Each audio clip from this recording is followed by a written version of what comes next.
On this episode of How to Do Florida, Chad is heading down to the Paradise Coast to explore the Everglades. There is a spirit about this place. It's hard to describe. This river of grass boasts a wide range of camping and fishing opportunities if you have the right know-how and guidance. There's a lot to see and a lot to learn. And the historical record to be found in this part of the Sunshine State is pretty spectacular, too. To find pottery of another civilization, that's pretty mind-boggling. So grab your camping and fishing gear and don't forget the history books, folks. Hey, it's time to do Florida.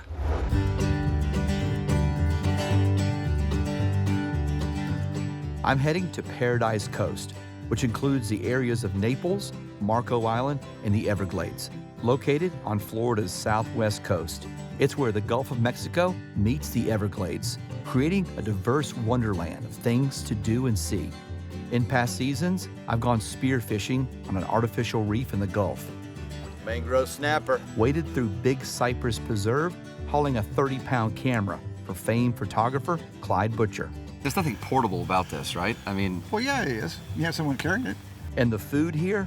Wow. I've enjoyed some meals here I'll never forget. From catch and cook snapper tacos at Hyatt House. I mean, this is just beautiful. To eating fish wings at the deck at 560. Oh, man, it just falls off the bone. So good. This area has some of the most innovative culinary offerings in our state. Well, for this episode, I'm leaving the comforts of civilized society. Nothing will give you house envy like taking a river cruise here in Naples. And heading deep into the Everglades National Park. The Everglades is not only home to exotic wildlife species, but also some of the most primitive camping opportunities Florida serves up. I'm about to embark on a 2-day camping expedition on a remote island deep in the Everglades. Oh man, this should be fun.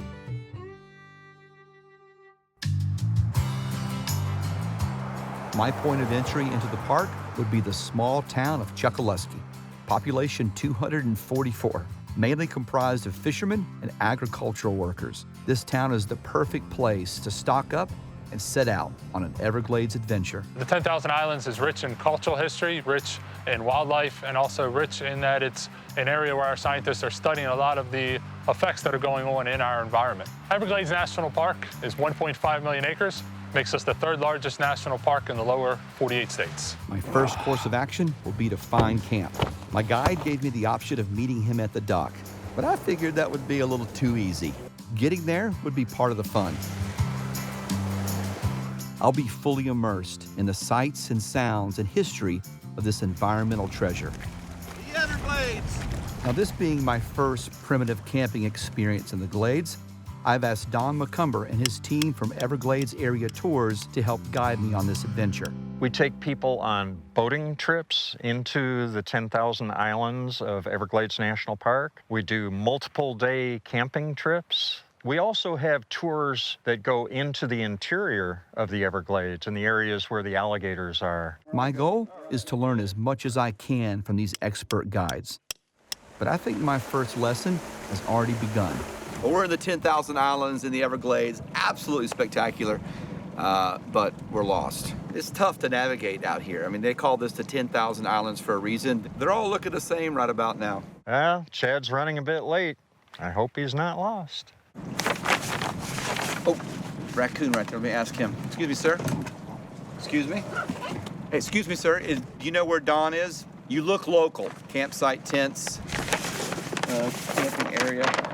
Wi-Fi signal out here is dead and stinking. So you definitely want to make sure you have a good old-fashioned analog map.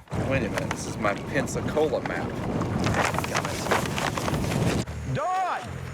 Hey, Chad! There you are! I found you. Were you lost? Welcome.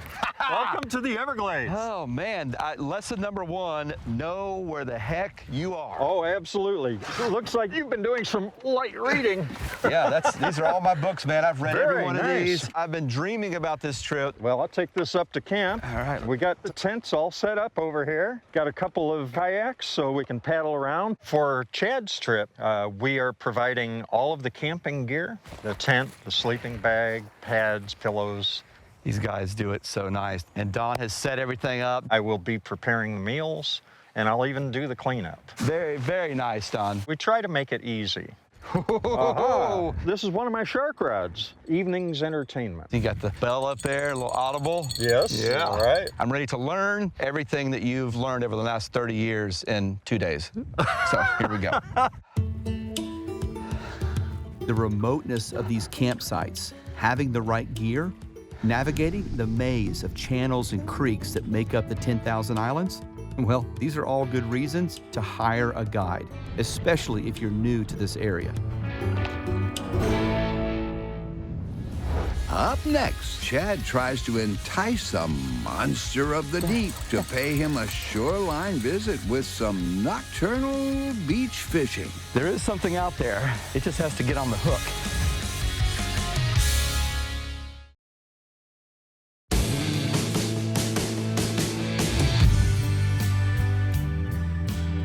I'm deep in the Everglades National Park on a 2-day primitive camping trip with guide and master naturalist Don McCumber.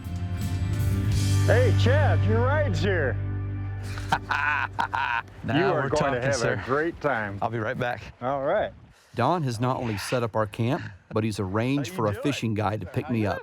Captain Charles Wright is taking me out for some backcountry fishing. One of the things I'd like Chad to learn is about the biodiversity of this area. All right, sir, take me fishing. Let's go. Let's do it. We're going to head out today and see what we can find. We're coming off a cold front today, so it's a little chilly. Hopefully be some birds diving and maybe some fish striking on the surface. We're going to use what we can see visually, spot fish, and hopefully catch some. Captain, there's so many areas to fish here. I mean, where do you begin? I tell people to begin is with a dart. Get a chart, throw the dart in a chart, and assume there's fish around that dart. You got 2.5 million acres here to play with. Wow. Pick a spot and learn it, and spread out from there. Because your assumption is there's fish everywhere. There's fish everywhere. So we just rolled up on this spot that had a lot of birds on it, and birds are a good indicator that they're feeding on something. There's some kind of bait in the water. Oh, there he is. There we go. Now we're talking.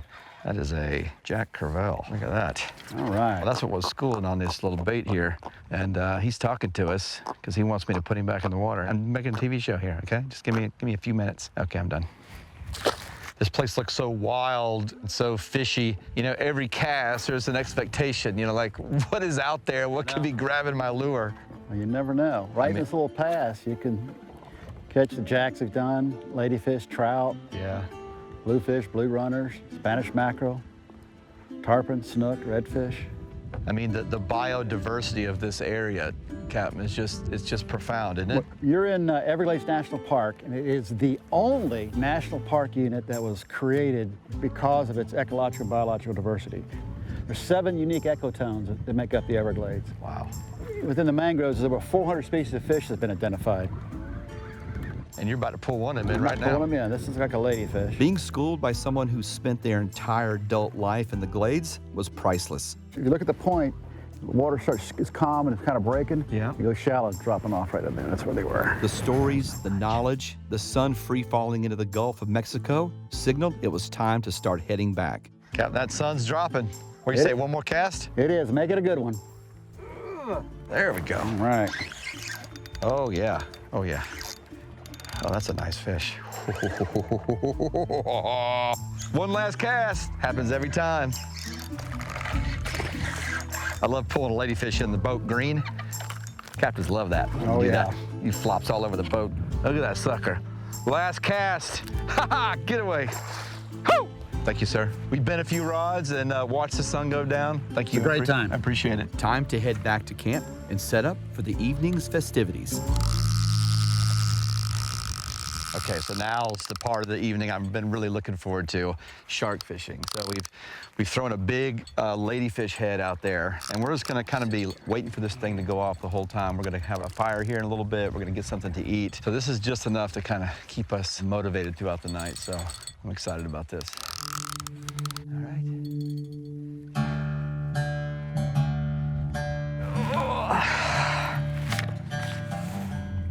So we're watching rods. That's what you do when you shark fish. You watch rods. And we've had the baits out for about 30 minutes. Oh boy, here we go. What do we got on the line now? I tell you what, something big grabbed that sucker. That was a half of a ladyfish. That was a shark. Look how clean that cut is. Okay, there's something big out there. I just ran all the way down the beach. This rod went off, and I set the hook. A giant tarpon jumped. Look at that. Whatever it was took the hook off the braid, and somehow the hook broke. That was a big, big shark hook, and it's gone. Something big out there has my hook. Oh, that was exciting. Goodness gracious. Attempt number 3. There is something out there. It just has to get on the hook. Rebait. I'm determined to land a shark before calling it a night. I feel like this is a scene from Jaws because it's just barely ticking out my drag, but it definitely got my attention. This shark fishing, bell-ringing business has me on the edge of my seat. I am so determined to catch something. At this rate, I may not sleep at all tonight. And something just grabbed this. I don't know what this is, but it's hugging the bottom really good, like it's a stingray or something. Ooh. Could be a ray. Oh! It broke off. Oh, it came off. Yeah, Ray.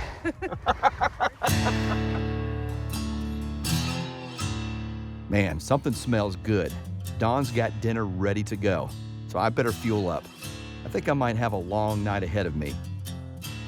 What do you got going on here? Well, I have my my big jet boil going on here, and I have here Cajun spices. I have a mesh bag, and in that bag we have corn on the cob, we have sweet peppers, we have Cajun sausage, we have shrimp. Everything you there. need in a mesh bag. Everything you need right there.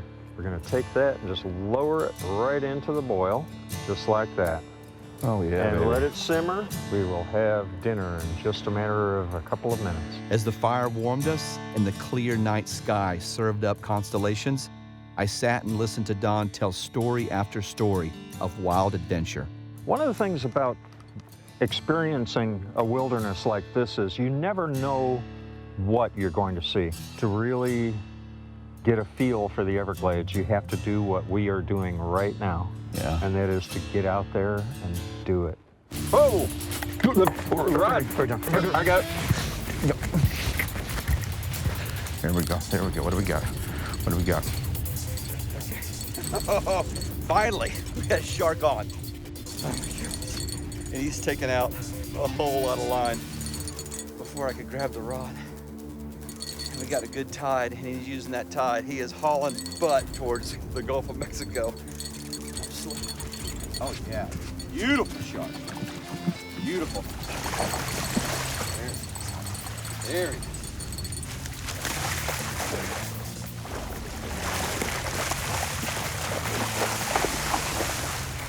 He don't want to come in. What a beautiful fish. Come on, let's get ready. Come on.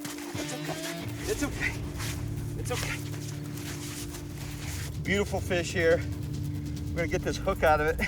What an adrenaline rush to pull something like this out of the water. Now, if I can just get this hook out and get the shark back in the water. There we go. Hook's out. We'll get this fish back in the water. Beautiful and strong, pure, raw muscle. Sir, thank you so much. We've been trying to get you all night. We finally got one. Let's get it back in the water.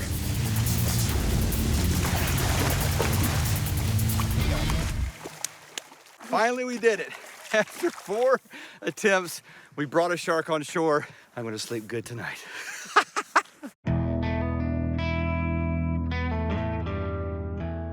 The next morning, I woke to a beautiful sunrise, so I set out to explore the island. Early mornings are my favorite time in Florida. It's when nature is out and on full display.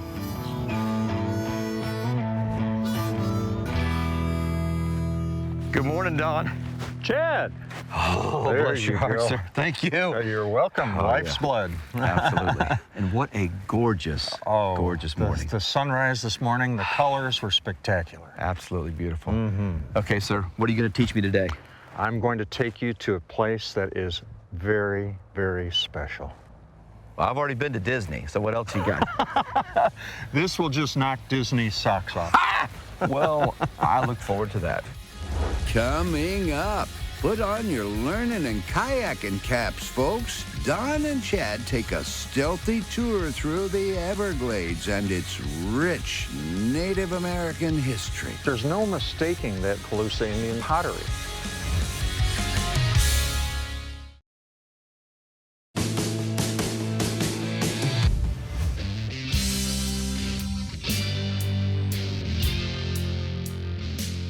I'm looking forward to exploring more of the Everglades today and learning about the people that used to inhabit this land. But I'm not really sure where Don is taking me. Today, I'm going to take Chad kayaking to a very special place to show him some real local history. Absolutely beautiful out here, Don. It is gorgeous. So one of the most common things we hear in the Everglades is they didn't realize how beautiful it is because it doesn't have that one iconic image that you think of a national park right away. But once you get into it, you realize that it has that inherent beauty that kind of envelops you after a visit. After a bit of paddling, we came upon an ancient midden that was created by the Calusa Indians, the coastal people that were here when the Spanish explorers arrived. What that consists of is thousands upon thousands of shells that represent thousands of meals by the Calusa Indians. I've seen middens, but this one is huge. It kind of goes on and on here. They used these shells to build up the land. Other Calusa mounds that you find will have surf clams, quahog clams, lightning whelks, different types of conch. So the Calusa would collect the oysters, eat the oysters, and discard or place them in a pile. And over time, that pile would become high ground, or a midden as it's known today. So Don, what else could we find here? One of the things that you can find in a Calusa Indian shell mound is artifacts. And one of the artifacts is pottery. The Calusa pottery are basically these large vessels that were used for holding water and preserving foods. They may be black on the inside and will have a sandy or terracotta color on the outside. What a history lesson. I am in awe that I am walking the same land as the Calusa did thousands of years ago. But I wanted to learn more about the culture of the Calusa Indians. There's only one place to go for that. I'm at the Marco Island History Museum to dig a little deeper into the history and culture of the Calusa Indians. Excuse me, sir. Yes. I'm really sorry, but I'm gonna have to ask you to please come out of the exhibit. I'm in the exhibit. I caught up with museum curator Austin Bell. First, I think the most mind-boggling thing is that people have been living in this area for thousands of years. I think that's largely due to the natural resources that are available to them, especially in the estuaries and the marine waters around them and the wildlife that they were able to so successfully collect and utilize not only for food, but also for technology. What are some things we can learn from the Calusa Indians? Well, the Calusa and their ancestors were able to successfully live in harmony with nature here for thousands of years, and I think that's something we could certainly learn from. Hey, Chad, check it out and see what I found. Look at that. Oh my God. Look at the curve. You can almost picture how large that pot must have been by that curve. I mean, Don, it's one thing to see oysters here, but to find pottery, clear evidence of another civilization, and that's pretty mind-boggling. There's a lot we can learn from the Calusa. Wow. These Indians lived in a harsh environment, but they managed to sustain life, and they did it in harmony with the environment around them. Well, Don, thank you so much, sir, for this history lesson. It's one thing to read about history. It is another thing to stand right in front of it. Sir, this is absolutely eye-opening about the people who used to live here. Thank you so much for taking me here. You're quite welcome. I enjoyed it thoroughly. What a treat. You know, I spent a lot of time reading books about the Everglades in preparation for this trip. But what I learned is that there's a spirit about this place that can't be found in a book. It's hard to describe until you come out here and experience and live it. It's in that living it that you find the essence of what the Everglades are all about.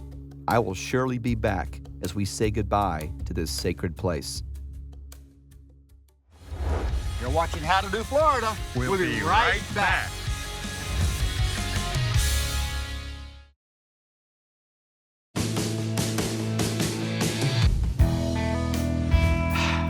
Wow, what an adventure. And now I get it. To fully experience the Everglades, you have to get out and do it. Well, I want to encourage you to come out here and experience this incredible natural resource for yourself. And then you'll see why this is so worth protecting for generations to come. Well, that's our show. I hope you enjoyed it. But more importantly, I hope you feel encouraged to get out and do Florida. I love these fancy restaurants with these sustainable straws. Sustainability. Tastes so good. We need to go back to loincloths, right? Is this what you and Christy are going to invest in? One of them. Whoa, whoa, whoa! But in order for you to use a map, you kind of have to know where you are now. Well, I look forward to that.